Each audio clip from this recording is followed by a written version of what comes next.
வணக்கம் மாணவர்களே, இன்று நாம் சர்வதேச விண்வெளி நிலையத்தில் ஒரு நாள் வாழ்க்கை எப்படி நடக்கிறது என்பதை பார்ப்போம். இதனை விளக்குபவர் புகழ்பெற்ற விண்வெளி வீராங்கனை சுனிதா வில்லியம்ஸ் அவர்கள்.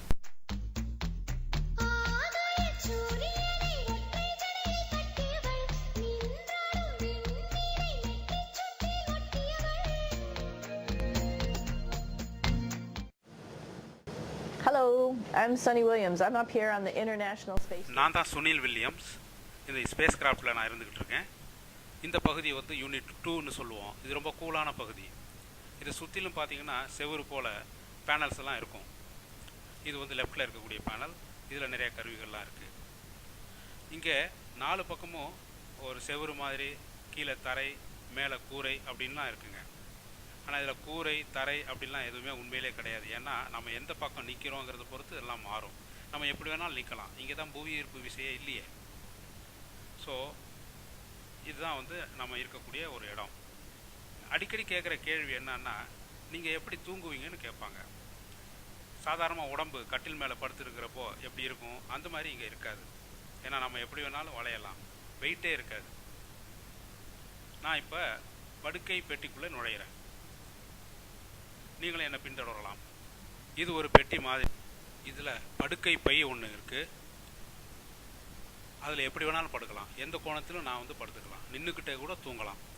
எதுவும் பிரச்சனை இல்லை. இப்போ நான் தலைகீழ திரும்புகிற பாருங்கள், அப்பவும் வித்தியாசம் இல்லை. பூமியில் தலைகீழ நின்னா தலைக்கு பாரமாக இருக்கும். அப்படியெல்லாம் இங்கே இருக்காது. You saw I'm on the floor, but it doesn't matter if I turn over and I sleep upside down. I don't have any sensation in my head that tells me that I'm upside down, so it really doesn't matter. இந்த படுக்கை ஸ்டேஷனில் ஒரு office மாதிரி தான் இருக்கும். Computer இருக்குது, புத்தகங்கள், துணிகள் எல்லாமே இருக்குது. கிட்டத்தட்ட வீடு மாதிரி. நான் இப்போ வெளியே வர்றேன். ஸோ இப்போ நீங்கள் பார்க்குறது ஒரு ஸ்லீப் ஸ்டேஷன். ஸ்லீப் ஸ்டேஷன்னா படுக்கை இடம். And just for reference, இது இன்னொன்று. this one's another. Right here. There's one on the ceiling. மற்றொன்று மேல் கூரையில் இருக்குது. ஆனால் அங்கே கூரை தரை எல்லாமே கிடையாது. நம்ம நிற்கிற கோணத்தை பொறுத்து எல்லாம் இல்லையா. இது 4வது படுக்கை நிலையம். ஆக நாங்கள் 4 பேரும் ஒரு வட்டமாக இங்கே படுத்துக்கிறோம். A circle. All right, come on back. There's more. உங்கள் எல்லாருக்கும் ஒரு கேள்வி வரும், எப்படி இந்த இடத்துல புவி ஈர்ப்பு விசை இல்லாமல் போகுது அப்படின்னு கேட்கலாம். ஆனால் உண்மையிலேயே புவி ஈர்ப்பு விசை இல்லாமல் எல்லாம் போகலைங்க. நீங்கள் வந்து ஒரு கயிற்றுல ஒரு கல்லை கட்டி சுற்றுறீங்கன்னு வச்சுக்கோமே. அப்படி சுற்றும் பொழுது அந்த கயிறில் வந்து ஒரு டென்ஷன் இருக்கும். அந்த கயிறு கல்லை வந்து உங்கள் விரலை நோக்கி இழுக்க பார்க்கும். ஆனால் கல் சுற்றுறதுனால விரலை விட்டு விலகி போக பார்க்கும். இந்த விலகி போக பார்க்குற விசையை வந்து நம்ம மைய விலக்கு விசைன்னு சொல்கிறோம். கல்லை வந்து விரலை நோக்கி இழுக்கக்கூடிய கயிற்றுல இருக்கிற டென்ஷனை நம்ம மைய நோக்கு விசைன்னு சொல்கிறோம். இந்த 2 விசையும் சமமாக இருந்தாக்க கல் விரல்லேருந்து தள்ளி இருக்கக்கூடிய தூரம் எப்போவுமே ஒரே தூரத்தில் இருக்கும். இப்போ 2 விசையும் வந்து கேன்சல் ஆகிடும் ஒன்றோட ஒன்று. அப்போ அந்த கல் மேலே உட்காந்துருக்கக்கூடிய ஒரு எறும்போ ஈயோ அதுக்கு எந்த ஒரு விசையும் தெரியாது. அது பாட்டுக்கு சுற்றிக்கிட்டே இருக்கும் கல்லோடு சேர்ந்து. ஸோ இந்த விண்வெளி நிலையமும் அந்த கல்லை போல தான். அது மேலே இருக்கக்கூடிய எறும்பு எப்படி எந்த ஒரு விசையையும் வந்து உணர்வதில்லையோ, அதே போல் இந்த விண்கலமும் அது உள்ளே இருக்கக்கூடிய விண்வெளி வீரரும் எந்த ஒரு பிரத்யேக விசையையும் உணர்வது இல்லை. அவங்க தண்ணியில் மேய்க்கிற மாதிரி மேய்ந்துக்கிட்டு இருக்கிறாங்க. இதுதான் காரணம். இதை இன்னும் உங்களுக்கு விளக்கணுன்னாக்க, சப்போஸ் நீங்கள் வந்து தரையிலேருந்து ஒரு துப்பாக்கியால் ஒரு குண்டை சுடுறீங்கன்னு வச்சுக்கோமே. இந்த படத்தை பாருங்கள். இதில் குண்டு வந்து கொஞ்சம் தூரம் தொலைவில் போய் தரையில் விழும். இன்னும் கொஞ்சம் வேகமாக சுட்டாக்க இன்னும் தொலைவில் போய் விழும். அப்படி தொலைவில் போய் விழக்கூடிய அந்த தூரத்தில் அதே நேரத்தில் வந்து பூமியினுடைய பரப்பும் வந்து அது கோள வடிவத்தில் இருக்கிறதுனால அது கொஞ்சம் வளைஞ்சிருக்கும். இன்னும் வேகமாக சுட்டாக்க அது பூமியே சுற்றி சுட்டவருடைய பின்காலை வந்து மோதும். இன்னும் கொஞ்சம் வேகமாக சுட்டாக்க வந்து அது பூமியே தொடாமல் சுற்றுவட்ட பாதையில் சுற்றிக்கிட்டே இருக்கும். இதை சுற்று வேகம்னு சொல்கிறோம். இந்த வேகம் வந்து 7.6 km/s. ஸோ துப்பாக்கியை வந்து 7.6 km/s அந்த ரவையை சுட்டா, அந்த குண்டை சுட்டா அது வந்து பூமியை சுற்றிக்கிட்டே இருக்கும். இப்படி தான் அந்த செயற்கைக்கோள்களும் இந்த விண்வெளி ஆராய்ச்சி நிலையமும் அந்த வேகத்தில் தான் சுற்றிக்கிட்டு இருக்கு.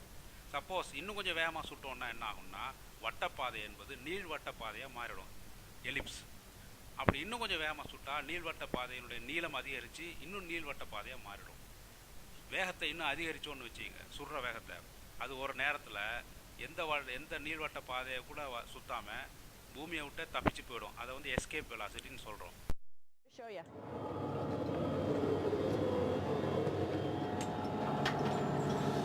I know that there's some questions about how do you. நீங்கள் இன்னும் ஒரு முக்கியமான கேள்வியை கேட்பீங்கன்னு எனக்கு தெரியும். எப்படி பாத்ரூம் யூஸ் பண்ணுறீங்க, குளிக்கிறீங்க, சாப்பிட்றீங்க, வீட்டில் இருக்கிற மாதிரியே இங்கே இருக்க முடியுமா? அதுதானே. இதுதான் பாத்ரூம் இருக்கிற இடம். ஒரு சின்ன பையில் தேவையான ப்ரஷ்ஷு, பேஸ்ட்டு, சீப்பு, கண்ணாடி எல்லாம் இருக்குது. Essential things that you need, like your toothbrush and toothpaste and brush. See how much better the brush makes my hair look? I'm just joking. It still stands up. பல்லு எப்படி வளர்க்குறீங்கன்னு நீங்கள் கேட்பீங்க. இதுதான் paste. இதில் மேல் பக்கம் பிதுக்கலாம். அது ப்ரஷ்ஷில் போய் ஒட்டிக்கும். இப்படி. You can do it upside right this way. It's sticky and so it sticks to your toothbrush. No problem. இன்னொரு விஷயம், தண்ணி கூட பேஸ்ட் மாதிரி ப்ரஷ்ஷில் ஒட்டிக்கும். பாருங்கள், தண்ணி வெளியே வருது. இங்கே தண்ணி பஞ்சம் ஜாஸ்திங்க, சிக்கனம் தேவை. I'll have some water come out. The water is pretty neat up in space. It'll stick to your toothbrush and it will make a big bubble. ஒரு பெரிய நீர்த்தி வலை. கிளாஸே இல்லாமல் இதை அப்படியே குடிக்கலாம். Surface tension. And then you can drink it. So a lot of people ask about what do you do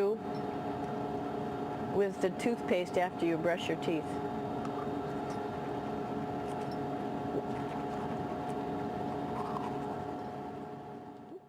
நீ எப்படி பல் விளக்கி கொப்பளிக்கின்றன்னு கேட்பாங்க.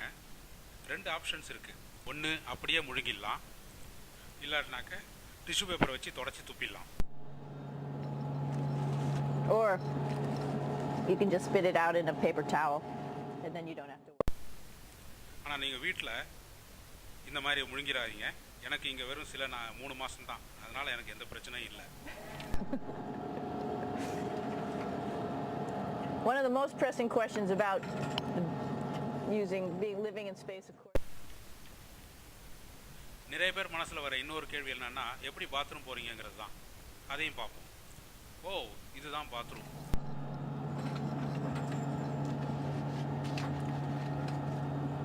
Here we are at the throne. This is awesome. இந்த சின்ன கண்ணாடி ஜன்னல் வழியாக பாருங்கள். இதில் வெளியே நிலா தெரியுது. ஆக்சுவலாக இது எங்கள் அவுட் ஹவுஸ். அங்கே சில பேர் இருக்கிறாங்க.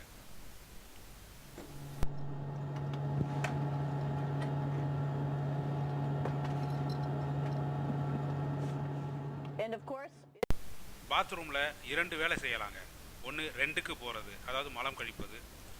இதில் பாருங்கள், இது ரொம்ப சின்னதாக இருக்குது. ஸோ மிகச்சரியாக குறிப்பாத்து இதில் மலம் கழிக்கணும். அப்போ தான் சரியான டைரக்ஷனில் போய் சேரும். let go the right direction. நாத்தம் பிடிங்குது. ஸோ இதுவரை பார்த்தது நம்பர் 2. இப்போ 1க்கு போகிறது எப்படின்னு பார்ப்போம். இந்த குழாயை ஜஸ்ட் கீழே வச்சுட்டு அதில் போகணும். 1, 2 ஒரே நேரத்தில் கூட போக வேண்டியிருக்கும். Hanging on right here and doing number 1 and number 2. I might add it's color coded so you really don't get it mixed up, which is nice. This is yellows for number 1. And also there's a selection of paper. People always ask about toilet paper. What do you do with toilet paper? What kind of toilet paper do you have? ஏராளமான tissue பேப்பர்ஸும் இங்கே இருக்குங்க. ரஃபாக use பண்ணுறது, ஸ்மூத்தாக use பண்ணுறது, அப்புறம் Huggies எல்லாமே இருக்குது. அப்புறம் இந்த டிஷ்யூ பேப்பர் கிருமி நாசினியாக வேலை செய்யும். சப்போஸ் சிறுநீர் கழிக்கும்போது வேறு எங்கேயாவது தெரிச்சிடுச்சுன்னா அதெல்லாம் துடைக்கணும். சிறுநீரை வேக்கம் கிளீனர் போல் இருக்கக்கூடிய ஒரு குழாய் ஈஸியாக உறிஞ்சி எடுத்துரும். இருந்தாலும் கண்ட்ரோலை மூறி அங்கங்கே சிதறும் இல்லையா? Because just like the water I showed you, the number 1 stuff can sort of go all over the place if you don't aim correctly. And did I mention both of these have a little bit of suction, so they should keep things going in the right direction. But like I said, sometimes things get a little out of control if you are out of control yourself flying around. இதுதான் bathroom கதவு. So இதுதான் எல்லாரும் காலையில் எழுந்தவுடன் பல்விளக்க குளிக்க எல்லாம் செய்கிற இடம். Here's a pretty cool place. This is sort of like in your house where everybody meets in the morning. After you wash your face, brush your teeth, you want to find something for breakfast. And இதுதான் kitchen. இங்கே ஃப்ரிட்ஜை திறந்தா என்னெல்லாம் வீட்டில் இருக்குமோ அதெல்லாம் இங்கே இருக்கும். ட்ரிங்க்ஸு, மாட்டிறைச்சி, முட்டை, காய்கறி, பருப்பு, ரொட்டி, நொறுக்கு தீனி, தேவைப்பட்டா குழந்தைங்க சாப்பிட்ற மிட்டாய் எல்லாமே இங்கே இருக்கு. Bread, snacks, and that's a good place. That's where you find all the candy. Side dishes, and then some little power bars just in case.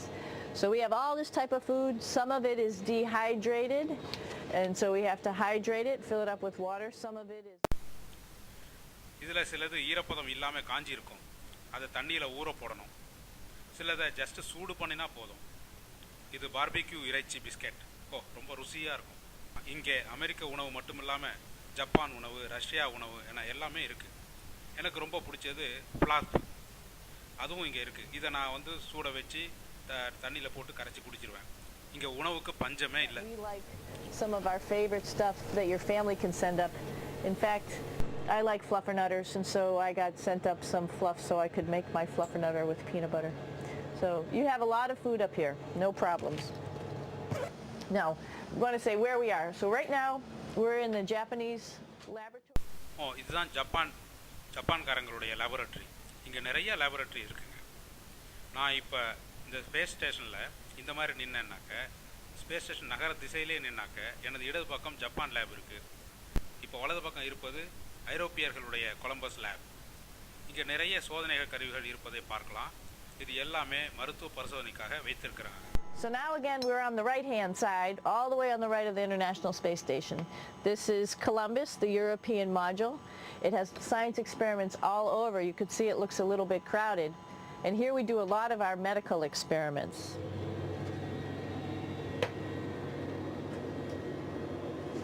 Here we are in the US laboratory. இப்போ நம்ம அமெரிக்க லேபில் இருக்கோம். இங்கேயும் சுவற்றில் நிறைய கருவிகள் இருக்குது. இங்கே ஒரு முக்கியமான விஷயம் உடற்பயிற்சி. இதை கட்டாயம் செய்யணும். ஏன்னா இதோட எலும்பு புவியீர்ப்பு விசை இல்லாதனால பாரம் தாங்க தேவைப்படாமல் கரைஞ்சி போயிடும். இதனால் எங்கள் உடல் ஷேப்பு கூட மாற துவங்கும். எனவே தான் உடற்பயிற்சி ரொம்ப ரொம்ப அவசியம். இங்கே ஒரு ஜிம் இருக்குங்க. இந்த ஜிம்மில் பைக் இருக்குது, ட்ரெட்மில் இருக்குது, வெயிட் லிஃப்ட் இருக்குது, எல்லாமே. இது ஒரு பைக்கு, இதில் ஒரு பெடல் இருக்குது. இதில் அமர்ந்து சைக்கிள் செய்யலாம். எங்கே உட்கார்றதுன்னு கேட்பீங்க. சீட்டே தேவையில்லை, ஏன்னா உட்கார்றதுக்கான அவசியமே இல்லை. And then you can start pedaling. You don't need a seat because you don't sit down. Actually, I haven't sat down for 6 months now, so you don't need any type of seat. Just make sure you're held in with your pedals. You probably see that the bike bounces around a little bit. As I move it, it's not steady and held to the wall firmly. And the reason bike ஓட்டும்போது நான் காலால் அசைப்பதால் மொத்த எந்திரமும் அசைவதை நீங்கள் பார்க்கலாம். இந்த விசை விண்கலத்தை பாதிக்காமல் இருக்க ஸ்பெஷல் அரேஞ்ச்மெண்ட்ஸ் எல்லாம் இதில் செஞ்சுருக்கிறாங்க.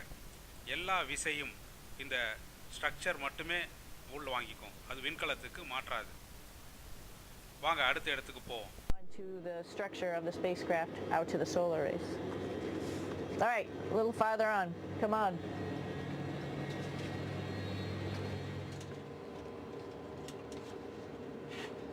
I'm here with my two buddies in the airlock. Actually, these are two spacesuits.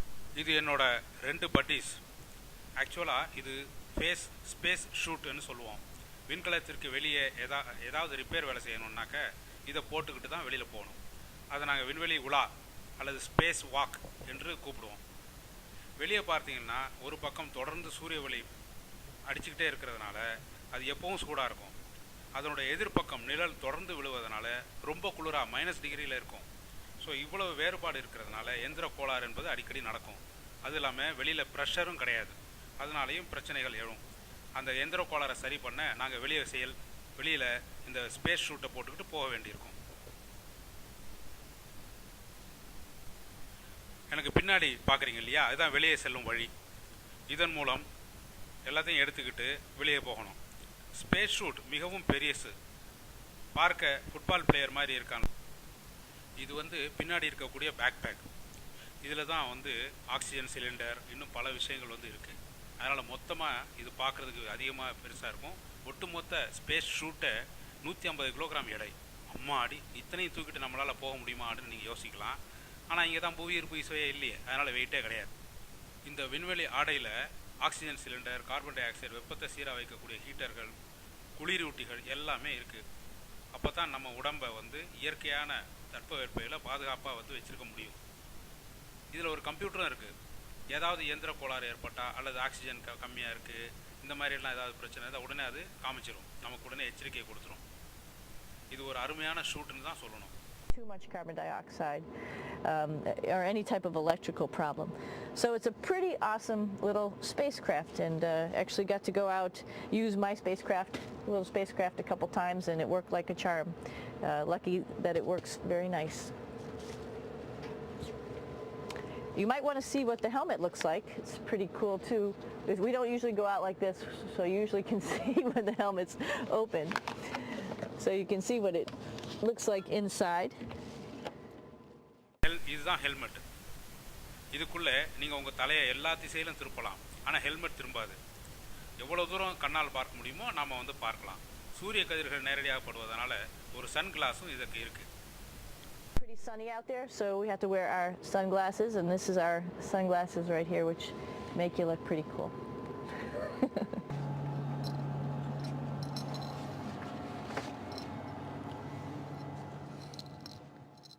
இதுதான் பால்கனி என்று சொல்லலாம். இதிலேருந்து வெளியே எல்லா திசையிலையும் பார்க்கலாம். சும்மா இருக்கிற நேரத்தில் நீங்கள் எப்படி பொழுதுபோக்குறீங்க அப்படின்னு சில பேர் என்ன கேட்பாங்க. It's one of those places you find yourself hanging out in all the time because all you want to do is look back at our planet. I think some questions I had were about what do you do in your free time, and you can't help but want to just come to the cupola and look outside as much as you can. நான் இங்கே வந்து ரிலாக்ஸ்டாக உட்காந்துருப்பேன், வெளியே வேடிக்கை பார்ப்பேன். இங்கேருந்து பூமி தெரியும். பூமியை நான் சுற்றுறதுனால எந்த பகுதியில் இந்த கோள் போகுதுங்கிறத நான் பார்ப்பேன்.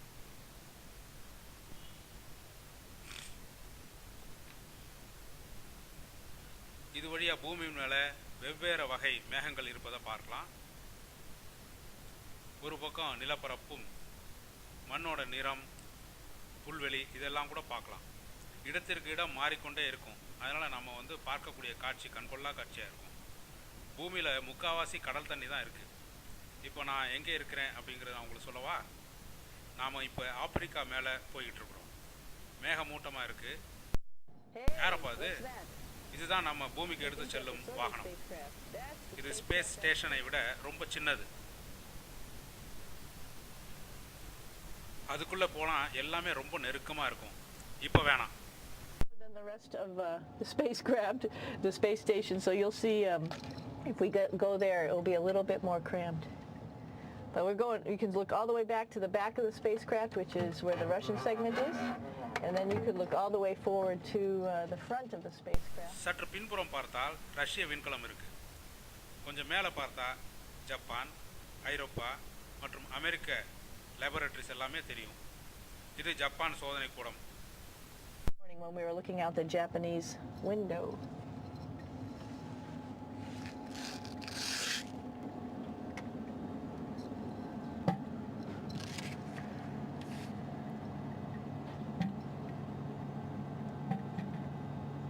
So other questions that were here are, இது சோலார் பேனல்ஸ். நீங்கள் விண்வெளி வீரர் ஆகணும்னா என்ன படிச்சிருக்கணும், என்ன தகுதி வேணும் அப்படின்னு கேட்பாங்க. பொதுவாக கணக்கு, அறிவியல் பாடங்கள்லாம் நல்லா படிச்சிருக்கணும். பொறியியல் மற்றும் விண்வெளி ஆராய்ச்சியும் பண்ணியிருக்கலாம். ஆனால் இங்கே பார்த்தீங்கன்னா டாக்டர்ஸ், கால்நடை மருத்துவர், உயிரியல் ஆராய்ச்சியாளர் அப்படிலாம் நிறைய பேர் நாங்கள் இருக்கிறோம். பைலட்ஸு இவங்கெல்லாம் கூட இங்கே இருக்கிறோம். எனவே சாகசம் செய்ய வேண்டும் என்ற திறமைசாலிகள், தைரியசாலிகள் யார் வேணாலும் விண்வெளி வீரராக ஆகலாம். cool stuff, probably usually become astronauts. Hey, one thing I didn't show you, or I talked about but I didn't show you, was the exercise. Another piece of exercise. இன்னொரு உடற்பயிற்சி பகுதியை நம்ம இங்கே பார்க்குறோம். இதுவும் ஒரு gym.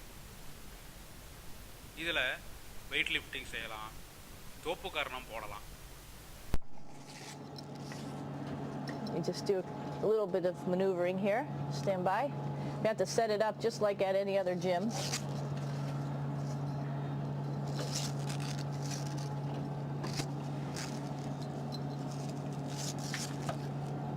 Hold on.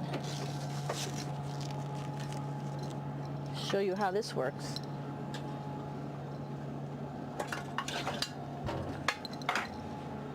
So you can see you can change your attitude just by going from one module to the next, going up from the cupola down here. This is what we call the A-red. And with this, you can lift weights based on vacuum in these cylinders, just like you do at home at a gym. For example, if I wanted to do a squat, I could do it like this. Oops. I should need some weight on this thing. I'm not lifting with anything, so it's too easy. One of the cool things you could do things that you can't do at home. For example, single leg squats with just one leg, because the other leg, you won't fall over. So all sorts of stuff. You can also do bench press. We have a bench that we could add on here, so you can work on your beach muscles.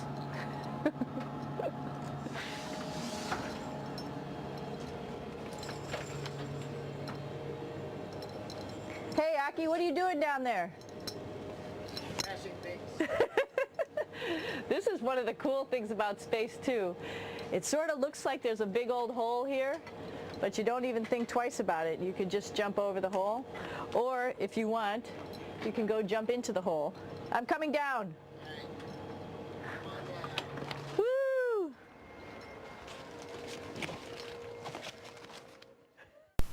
இப்போ நான் கீழே போறேன். Wow. நீங்க ஜாலியா சுத்திக்கிட்டே இருக்கலாம்.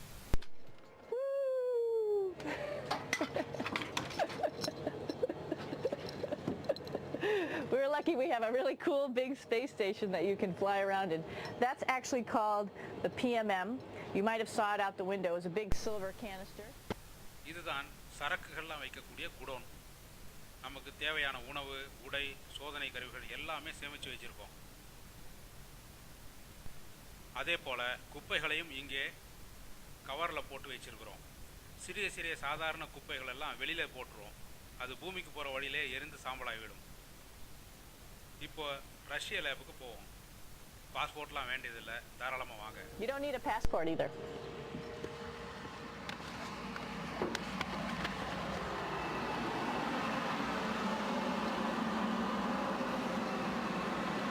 It goes a lot farther back than this.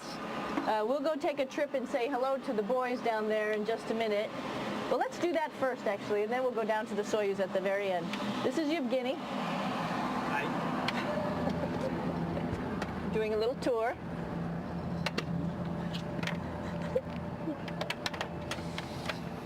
This is the FGB, and what's cool about this module, it is actually the very first piece. இந்த பகுதி தான் 1998 முதலில் வந்த ஸ்பேஸ் ஸ்டேஷன். PMM அப்படின்னு சொல்லுவோம், அதாவது பர்மனண்ட் மல்டிபர்பஸ் மாடியூல். இது இங்கேயே எப்போவும் நிலையாக இருக்கும், விண்வெளியிலே இருக்கும். மற்ற லேபரேட்டரிஸ் எல்லாம் இதோட வந்து ஒட்டிக்கும் அல்லது திரும்பி போகும். இது வந்து சர்வீஸ் பகுதி. இது விண்கலத்தினுடைய நடுப்பகுதி ஆகும், பாதுகாப்பான பகுதியும் கூட.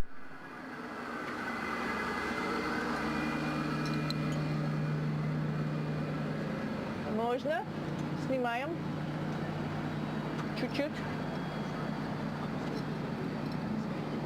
So here we are in the heart of the space station, really. This is the service module. This is the central post. In case we had any problems, I know a couple of the questions are about what type of things do you have to worry ஒரு கேள்வி அடிக்கடி கேட்பாங்க. நெருப்பு, ஆபத்து, விண்கல் வந்து மோதிருச்சு, இப்படி ஏதாவது நடந்தால் நீங்கள் என்ன பண்ணுவீங்க? இங்கே குளிர்விக்கப்பட்ட பயன்படுத்தக்கூடிய அமோனியா கேஸ் லீக் கூட ஆகலாம். அப்போ என்ன பண்ணுவீங்க? அது ஒரு அந்த மாதிரி ஆபத்து நேரங்களில் நாங்கள் இங்கே மத்திய பகுதிக்கு வந்துடுவோம். எல்லாருமே இங்கே வந்து கூடிடுவோம். இங்கே பார்த்தீங்கன்னா அந்த காலத்திலே செய்த ரஷ்ய கம்ப்யூட்டர் கண்ட்ரோல் சிஸ்டம் இருக்குது. எப்படி நெருப்பு அணைக்கிறது, விண்கல் மோதினா அந்த ஓட்டை எப்படி அடைக்கிறது என்று எல்லாமே இந்த இடத்துலேருந்து நாங்கள் கண்ட்ரோல் பண்ணுவோம். main computers. So we gather here as a group of 3 or 6 and then figure out how we're going to either fight the fire, patch the hole, or solve the toxic spill. And what's cool about this module, of course, it's the central post. It also has great windows right down toward Earth. It has controls to fly in visiting spacecraft if they need some assistance right here. It has Russian computers as well as American computers to help us control anything we need to on the space station. It's a couple of our crewmates back there, Oleg Novinsky on the right. இங்கே Alan லெவிஸ்கியும் மலக்கோவும் இருக்காங்க. இங்கேயும் 2 bathroom இருக்கு. பின்னாடி இருக்கிற 2 பேருமே ரொம்ப ரொம்ப முக்கியமானவங்க. இவங்க தான் சீஃப் டிசைனர்ஸ். வலது பக்கம் பச்சை பேண்ட் போட்டிருக்கிறார் இல்லையா, அவர் தான் ஸ்பேஸ் ஸ்டேஷனில் முதலில் பயணித்த மனிதர். Korolev, Sergei Korolev, who was a chief designer of putting men into space, and of course on the right-hand side, Yuri Gagarin, the first man to go into space. So just reminds of our roots. Yuri, what are you doing? Что делать? Coffee. Making coffee? Yeah. Oh, Black. black coffee. Yeah. Looks good. Okay. Спасибо. Hello. We're going to check out our Soyuz real quick. Make sure it's ready to go. All right, back to the Soyuz.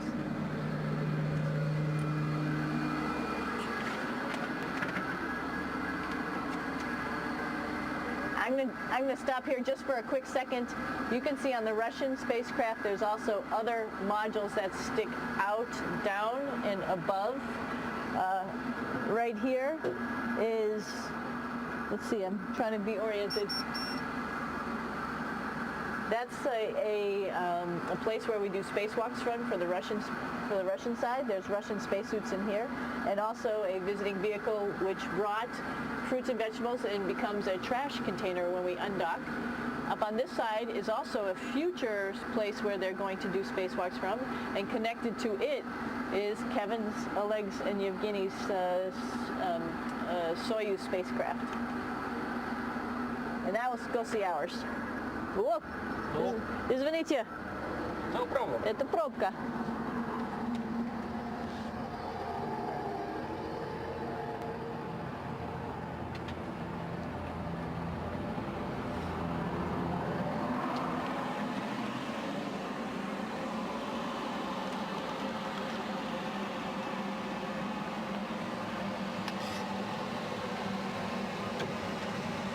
Coming down.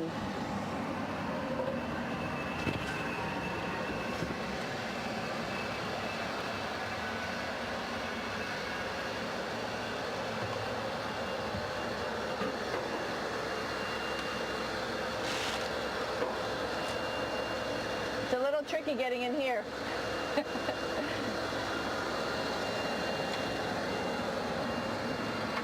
This is the docking probe right here, this big thing.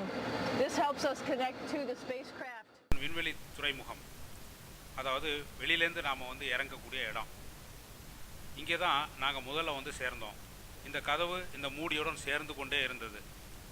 பிறகு நாங்கள் உள்ளே குதித்து விடலாம், அந்த மூடியிலிருந்து இதை பிரித்து விடலாம். திரும்ப பூமிக்கு செல்லும்போது இது வழியாக தான் வெளியேற வேண்டும்.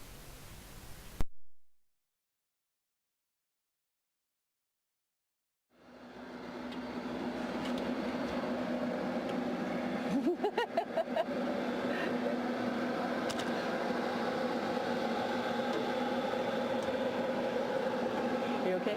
All right, so here we are in the Soyuz. This is what we call the BEO, the living compartment, Bitovoy Otsek in Russian. இதுதான் பெயிலவுட் பகுதி. இங்கு நிறைய சரக்குகள் வைத்திருக்கிறோங்க. அதெல்லாம் எடுத்துக்கிட்டு நாங்களும் பூமிக்கு செல்ல வேண்டும். இங்கே பாத்ரூம், குடிக்கிற தண்ணி எல்லாமே இருக்குது. ஆனால் நாம் தங்கியிருக்க போகிற இடம் இன்னும் கீழே கொஞ்சம் சேஃபான இடமாகும். ஆனால் அது ரொம்ப ரொம்ப சின்ன இடம். இருந்தாலும் சௌரியமாக இருக்கும். ரொம்ப கன்வீனியண்ட்டாக உட்காந்துக்கலாம். இந்த இடத்துல நாமளே தயாரித்த இருக்கை வசதியோடு நம்ம உட்காந்துக்கலாம். ரொம்ப ரிலாக்ஸ்டாகவும் உட்காரலாம். ஆனால் ரொம்ப ரொம்ப சிறிய இடம். That's in it will just burn up as it's coming into the atmosphere, so that way we can get rid of a little bit of trash. But the main area where we were on launch and where we're going to be on descent is down here, because we're not part of the trash. So we're in a safe place. So we're in the descent module, SA. It's a little small, but you can get in.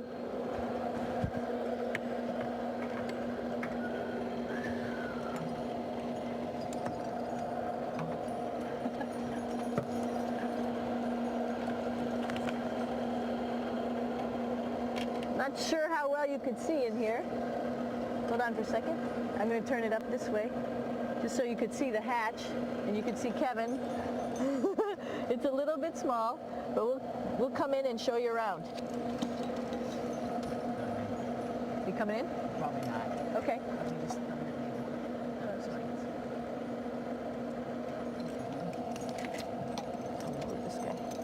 Got to move a couple things. We were just starting to get ready. We're preparing a couple days ago for our ride home. It's a little bit squishy, but everybody asks, how do you sit in the Soyuz? And you sort of sit in your seat like this. The seat is molded to your body, and so you can just sort of squish in here and be pretty relaxed. Everybody has... எங்களுக்கு முன்னாடி எல்லா control சிஸ்டம்ஸும் இருக்குது. எல்லா ஆக்ஷனும் இங்கேருந்து தான் நம்ம வந்து எடுக்கணும். தரையை தொடும்போது பிரேக் போடுறதுக்கு இந்த லீவர் கூட இங்கே இருக்குது. நாங்கள் 3 பேர் இங்கே வந்து இருப்போம். பார்க்குறதுக்கு சின்ன இடமா இருக்கு இல்லையா, இருந்தாலும் ரொம்ப சேஃபாக வீடு போய் சேர்றதுக்கு இதுதான் நமக்கு இருக்கக்கூடிய வழி. Like I said, it's a little squishy, but somehow it seems like we all managed to get in here and fit pretty well. பின்னாடி இருக்கிற மூட்டையெல்லாம் எங்களுடைய பாதுகாப்பு கருவிகளும் உடைகளும் ஆகும். ஏதாவது அசம்பாவிதம் நடந்துருச்சுன்னு வச்சுக்கோங்க, நம்ம காப்பாற்றிக்கிறதுக்கு இதெல்லாம் வச்சுருக்குறோம். சொன்ன இடத்துல இறங்காமல் பூமியில் கடல்லையே எங்கேயாவது போய் நாங்கள் விழுந்துட்டாக்க காப்பாற்றிக்கிறதுக்கும் இதுதான் எங்களுக்கு உதவும். இதில் எல்லாமே. ஸோ இன்னும் அடுத்த 12 மணி நேரத்தில் நாங்கள் எல்லாரும் பூமிக்கு திரும்ப தயாராகிட்டு இருக்கோம். நாங்கள் போயிட்டு வர்றோம். தேங்க்யூ.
Thank you.